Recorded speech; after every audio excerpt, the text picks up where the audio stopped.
If you have questions, concerns, and are just lost when it comes to planning for retirement, meet Steve Hoyle and Derrick Caldwell of the Hoyle Financial Group. Now, if we're going to be in retirement, let's say for 20 plus years or so, we will need to have growth on our money. But the question is, how much?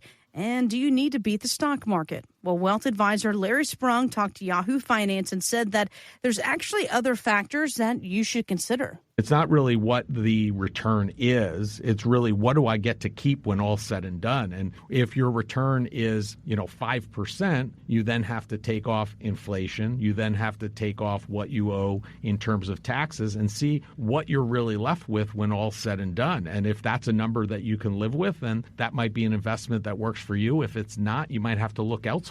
Okay, well, break this down for me here, because the bottom line, it comes down to what is the average return rate that your clients, Derrick, need to have a successful retirement? I'm going to expand on what Larry said because he's missing a key point here. It's also how much you spend in retirement. How much are you withdrawing from those retirement accounts, guys?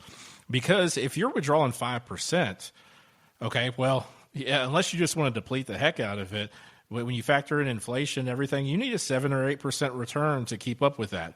And that's on a consistent annual basis. So a lot of things that go into that and things you should be looking for. But when we talk and sit down, spending is a huge deal. One of the biggest traps that I see clients get into is that they have X amount of dollars. And when we run an analysis on it, and let's say their portfolio, hey, we can withdraw 4.5% annually off this. And they say, okay, well, that's not enough money for me. I want to spend more. I want to do that in retirement. But their risk tolerance is not in a place that they can take on additional risk and get higher return, or the possibility of higher return. So when I say the trap is, hey, I want to spend X amount of dollars, so I'm going to take on way more risk than I feel comfortable with, but because I want to overspend, that's what I'm going to do. And that's a huge trap, guys. That's a huge thing I see all the time, that people are uncomfortable in their portfolios because they feel like they have to generate X amount of return every year to live the lifestyle they want to use. And one of the things we use to balance that out are fixed index annuities that have lifetime income riders.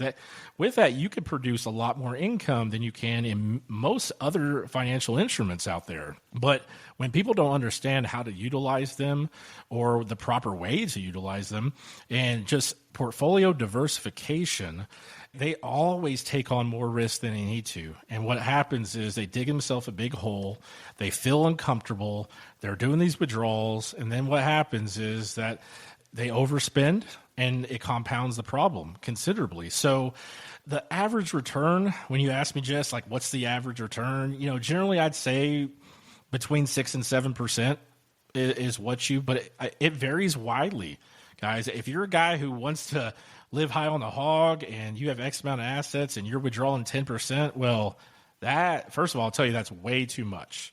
But your risk is going to have to be extreme in retirement to generate that and not deplete your assets. So all those psychological things, the budgeting, the spending, the analytics, and running withdrawals, using fixed index annuities, all this stuff I just talked about is part of retirement planning that you should know. If you have an advisor right now that you're working with and you don't know, first of all, what your rate of withdrawal is, how much you're taking out, and how much your portfolio can generate, you're with the wrong advisor, guys. You should know these things. That's something where you don't need to know how the sausage is made, but you want to know those highlights. So come see us. Those are things that if you don't know those things, you need to sit down with me so I can explain those to you and give you a second opinion where we can make sure that you're not watching the news and not worried about, oh man, this year the market got killed, so I got to start eating beanie weenies. Exactly. Derrick, speaking about these meetings, whether someone comes in and they sit down with you or Steve or another member of the team there, what is that first meeting like? Yeah, so the first meeting is most of the time we ask people upload documents to us. We use a secure upload link where we can get a good picture of your financial situation, goals. And the first meeting is to sit down with you and kind of review that. Let's see if the numbers match what you're saying, if we understand everything correctly, and quite frankly, to get to know you. What are your goals? Do you want to, like you said before, just if your goal is to sit and watch, Wild West TV shows, and hey, that's great, and sometimes health plays into that. But if you want to travel, you want to go on 10 cruises a year, if you want to see your grandkids every week or things like that, all come into play where getting to know you and understanding those goals are very, very important. I mean, I can't properly advise you and tell you how to maximize your retirement if we don't know those things. So, and we want you to, quite frankly, you want to work with somebody that you like, that you're on the same wavelength as far as retirement strategies and how much risk you want to take on. So I tell clients all the time, hey, this is an interview both ways. I mean, I want you to ask me the questions where you feel really, really comfortable and happy about where your money is. Now, the word annuity, it often gets a bad rap in the financial world. And it's because critics tend to group all types of annuities under one umbrella. But if you've been with us for a while and you've been listening to the show, you know that is not true. So, Derrick, here's where you come in here. For somebody who's new to the show, tell us exactly what an annuity is and, of course, the benefits. And with everything, there's always the good and the bad. What are some drawbacks? So, annuities are sold by insurance companies. That's the first thing to kind of know. And an annuity is where you transfer funds. So say your IRA or non-qualified, which is after-tax money, then you transfer $100,000 to the insurance company. So you're transferring a large amount of the risk to the insurance company. The insurance company, they take on that risk, and they house your annuity where there's a lot of different types of annuities, but they can give you a fixed rate, similar to kind of a CD style where say, hey, we're going to pay you for 3 years, 4% on that. There's also lifetime income annuities where you can get a lifetime income stream. You can annuitize an annuity, which means you're giving the funds over to an insurance company and they're giving you a payment based upon the contract you sign with them. Or there's just regular type of what they call fixed index annuities that protect you from loss. But most people use annuities to transfer the market risk off of themselves and transfer that to the insurance company or a large portion of that risk. That's really how they're used a lot of times. But some of the pros are that you can get guaranteed income off of them. And generally speaking, much higher income than you can take from market assets or bank assets. So that's a huge pro is, generally 5 to 7%, sometimes even up to 8, 9% of whatever investment you put with them, they'll guarantee for you and your spouse's entire life. So great, right?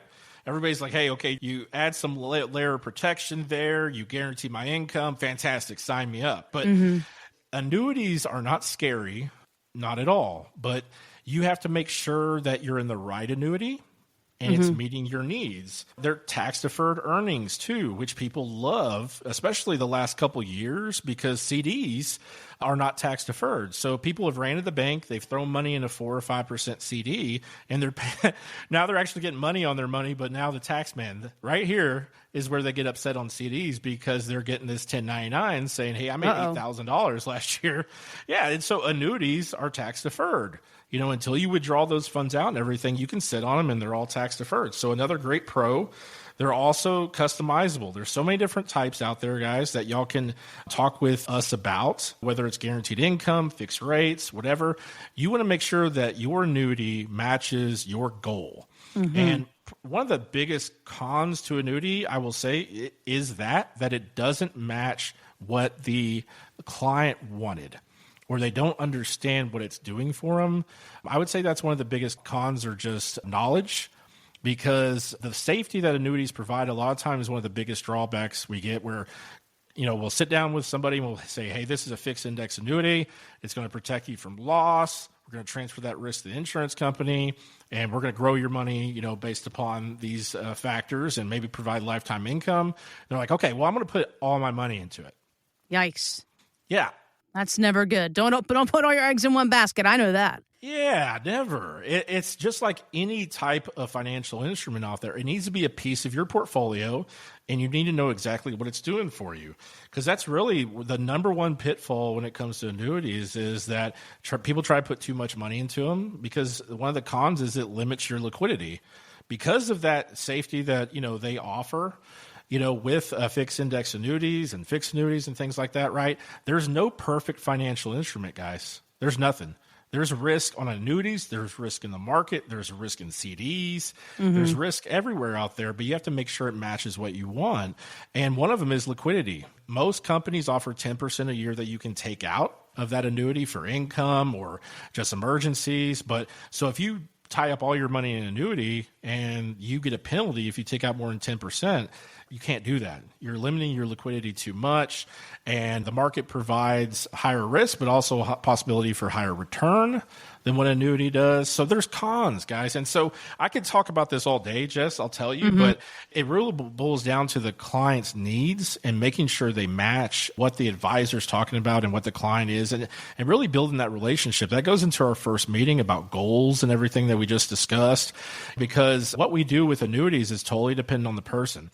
Everything is customized. Yeah, I can see 10 different clients and maybe 4 of them get annuities, maybe all of them get annuities, and, certain percentage, all that. Everything that we do here at Wheel Financial is 100% customizable to the client's needs, their lifestyle, and their legacy.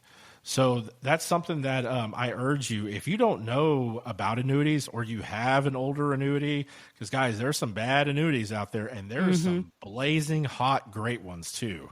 Yeah. So if you're in one of those older annuities, give us a call. Let us sit down, explain to you what it is, how it works. Can you do better? Is it doing fantastic? Hey, the worst thing you can come, we're going to call this an annuity challenge, right, Jess? That's right. My favorite. Bring annuities, or if you like what you hear too, you want to talk about annuity, give us a call. We're going to do an annuity challenge. You bring it in. The worst thing you can walk away with from calling me on this is that you got an annuity and it's doing fantastic. And I tell you that, and you're living it up at that point, right? So that's the worst thing that can happen by calling us. Derrick, are you familiar with the actor Seth Rogen? Yes, actually, I've been told several times that I sound like him. I was just going to say that, yeah. Really? Sometimes you do. You have the little growl in his throat. Yeah. Yeah, I don't know. It's just right there. Just you talking. Yes. Yes, you do. You kind of sound like him. I bet you wish you had his money because I think he's doing okay. I wouldn't mind at all. We could trade places. I'd be all right. There you go. Trade places for a day, see what happens. Well, Seth usually is the funny guy making us laugh, but he and his wife, Lauren, they're actually out with a new documentary. It's on the serious side. It's actually called Taking Care, and it chronicles their journey to take care of Lauren's mother, who is battling Alzheimer's. It's very expensive, and it's hundreds of thousands of dollars a year to really give someone good 24-hour-a-day in-home care. And to most people, hundreds of thousands of dollars a year is not an amount of money you just have laying around to spend on something that is not giving you anything other than like some slight sense of normalcy. You know what I mean? I think we do know what you mean, Seth. And of course, no one wants to leave this financial burden to their family. And I know it's a tough, sensitive topic, Derrick, but at the end of the day, we all have to realize, look, tomorrow's going to come. You're going to wake up. You're going to be older. Something hurts. Something goes wrong. Maybe you do get dementia. Maybe you have some kind of unfortunate cancer or something like that. I mean, you're going to need healthcare, assistance. And how do we make sure that we are prepared so we can afford this expensive long-term care? Yeah, and just this is kind of near to my heart because I went through with my grandmother and really seeing my father go through this with his mom. It was very hard. That's I even got told by the nursing home that was caring for her to not call at one point, just show up, because when we called, what my grandmother was doing is she was walking out there, and because of the mode she was in, she thought I was coming every day. I know. I've been through it with my grandfather. It's heartbreaking. It's devastating. It's worse than you could ever think. Yeah. Yeah, bless those people, too, for how good a care they took care of my grandma and everything. But it was. Luckily, they were in a place that they were able to use their own assets. But I'll tell you, at the end of the day, I don't know numbers or anything, but I would probably say that 90% of their assets when she passed away were all depleted. Oh, I would 100%. I mean, geez, the cost of healthcare is insane. Now you talk about somebody that needs 24-hour care, they need a facility, or I mean, it's outrageous, guys. And the cost isn't going to go down, which is why instead of just ignoring it, going, oh, never me, I'm invincible, this is never going to happen, you have to have this conversation. It has to be part of your planning strategy when you sit down with Derrick and the team to say, hey, look, could be me, could be my wife, my husband, it could be both of us. We don't want our kids to have to figure this out. How do we do this? Yeah, and that's one of the conversations that I have with people. And quite frankly, I'm kind of blunt about it because of what we've gone through. And the type of retirement planning I do is that we look for that in the future. So when we talk about long-term care plans, there's good ones and there's bad ones, just like annuities or investments and anything like that.